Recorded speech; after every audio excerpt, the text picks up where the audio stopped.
पीले दांत वाली बहू। रंजना कभी ब्रश नहीं करती थी।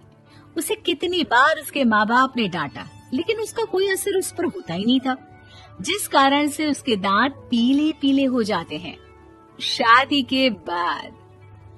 अरे बहू, वैसे तो तुझ में कोई कमी नहीं है, पर तेरे दांत इतने पीले कैसे हैं बेटा? कैसे मतलब?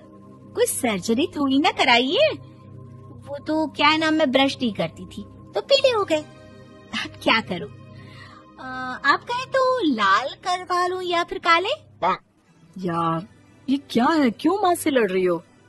लड़ रही हूँ? अरे मैं लड़ रही हूँ या ये बोल रही है कि दांत पीले हैं, पीले। अरे तपस्या थोड़ी ना की है इन्हें पीले करने के लिए। बकायदा ब्रश नहीं किया है 20 साल तक, तब जाकर। छी, कैसी बात कर रही हो? ये उस वक्त तो पीले नहीं थे जब हम लोग तुम्हें देखने आए थे। अरे तब साफ करवा लिया होगा डेंटिस्ट के पास जाकर। अब देखो कैसे पीले पीले लग रहे हैं। रंजना सास की तरफ गुस्से से देखती है। फिर शुरू हो गई पीले पीले पीले। अरे पीले तो तब भी थे जब मेरे हाथ का रसगुल्ला उड़ा उड़ा कर खा रही थी और बोल रही थी, लड़की नहीं गुणों का खजाना दे रहे भाई साहब आप। खैर, अब वो लोग करते भी तो क्या करते, पीले दांत वाली बहू पल्ले पड़ी थी तो झेलना तो था ही। एक दिन कीर्तन में रंजना गाना गा रही थी। अरे कमला बहन, माँ का द्वार है, यहाँ तो सब शुद्ध होकर आते हैं, फिर अपनी बहू को ब्रश भी नहीं करवाती तुम। दूर से पीले पीले दांत भक्ति में बाधा उत्पन्न कर रहे हैं। अरे कोई 2 साल की बच्ची थोड़ी ना लेकर आई हूँ मैं बहू बनाकर। अच्छी खासी लड़की है, अरे कैसे करवाऊं ब्रश? ये तो उसे खुद करना चाहिए ना। अब माँ बाप तो इसके जैसे तैसे निपटा दिए, ये नहीं सोचा कि सास कैसे संभालेगी। सास बहू को लेकर घर आ जाती है, लेकिन सोच लेती है कि अब इसे लेकर कहीं नहीं जाएगी। अगले रोज बहू कहती है, अरे क्या हो गया, मंदिर नहीं जाना क्या? कीर्तन का वक्त हो रहा है। मेरी मधुर वाणी से कान्हा जी जागते हैं और सोते हैं। आप तो जानती है ना उनकी भक्ति में कितना मन लगता है मेरा। वो क्या है ना, तबीयत ठीक नहीं लग रही है मेरी, आराम करूंगी मैं। तबीयत ठीक नहीं लग रही? अभी तो मिथुन के गाने पर नाच रही थी आप, और अब बोल रही है कि तबीयत ठीक नहीं लग रही। अरे भक्ति में मन लगा लो सासू माँ, ऊपर जाना है, क्या मुंह दिखाओगी आप? हाँ? सास को बहू की बात पर गुस्सा आ जाता है। मैं क्या मुंह दिखाऊंगी, इसकी चिंता तो ना कर, समझी?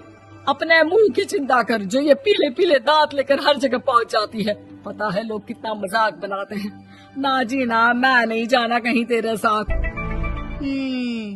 तो ये बात है, कोई ना, मत जाओ, मैं अपने कमरे में ही बैठकर भक्ति कर लूंगी। ऊपर वाला दांत थोड़ी ना देखता है, मन देखता है, भावना देखता है। और अरे बस बस, तू सब कुछ दिखा, बस ये सफेद चमकदार दांत ना दिखाना किसी को, है? जा यहाँ से। बहू को सास की बात का कोई फर्क नहीं पड़ता, वो तो जैसी थी वैसी ही रह जाती है। सुबह नहाकर किचन में खाना बनाना, फिर खाना खाना, कीर्तन भजन करना और सो जाना। एक दिन, माँ जी मैं सहेली के घर जा रही हूँ, शाम को लेट आऊंगी। हाँ हाँ तो जाना, मैंने कौन सा तेरी आरती करनी है घर पर बैठकर।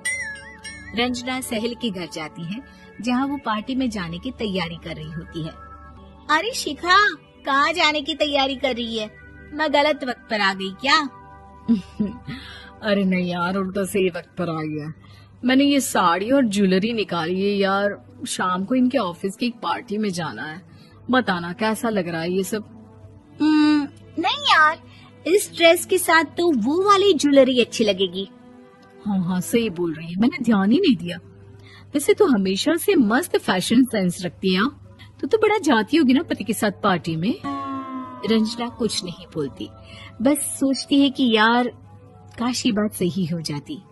पर मैं क्यों नहीं जाती पार्टी में? क्या इन लोगों की कोई पार्टी होती नहीं होगी? रंजना घर आती है और रात में पति से सवाल करती है, एक बात बताइए, आप मुझे किसी पार्टी में क्यों नहीं ले जाते? क्या आपके यहाँ ऑफिस में पार्टी नहीं होती? पति बेचारा क्या कहता कि दांत पीले हैं तुम्हारे इसलिए। अरे कोई पार्टी होती नहीं हम लोगों के ऑफिस में, तो कहाँ से लेकर जाऊं? और मार्केट, मॉल, कहीं वीकेंड घूमना, कहीं तो। अरे यार सारे हफ्ते में एक छुट्टी मिलती है, तो सोचता हूँ कि आराम ही कर लूं। क्यों? रंजना मन मार के रह जाती है। पहले कभी सास के साथ मंदिर जाया करती थी, लेकिन वो भी सास ने ले जाना बंद कर दिया। घर बैठी बैठी रंजना बोर हो जाती है। तभी उसे आइडिया आता है और वो मायके जाने का सोचती है। सासू माँ, 2 दिनों के लिए मम्मी के घर जा रही हूँ। अच्छा ठीक है, आराम से जा। और हाँ, माँ से कुछ अच्छी आदत सीख कर आना कि कैसे शरीर के हर भाग की तरह दांतों की सफाई भी जरूरी होती है, समझी? शुरू हो गई ना आप। वो लोग आपकी तरह नहीं है कि छोटी छोटी बात का बतंगड़ बना दे।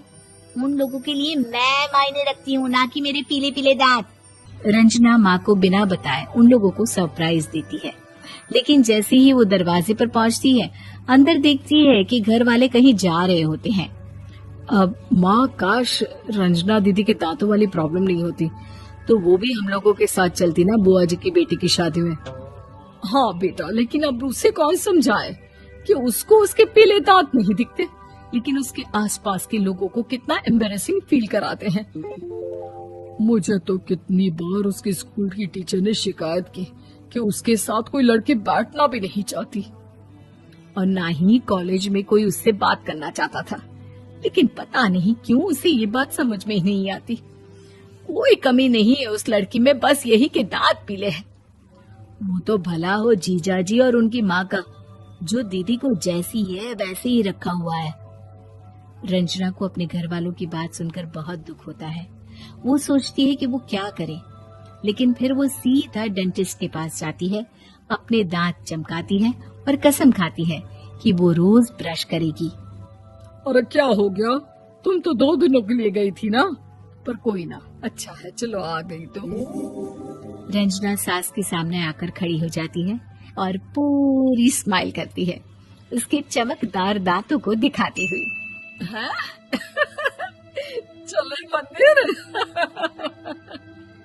माँ, मुझे माफ कर दीजिए, मैंने आप लोगों को बहुत एम्बैरेसिंग फील करवाया। मैं आज से रोज ब्रश करूंगी।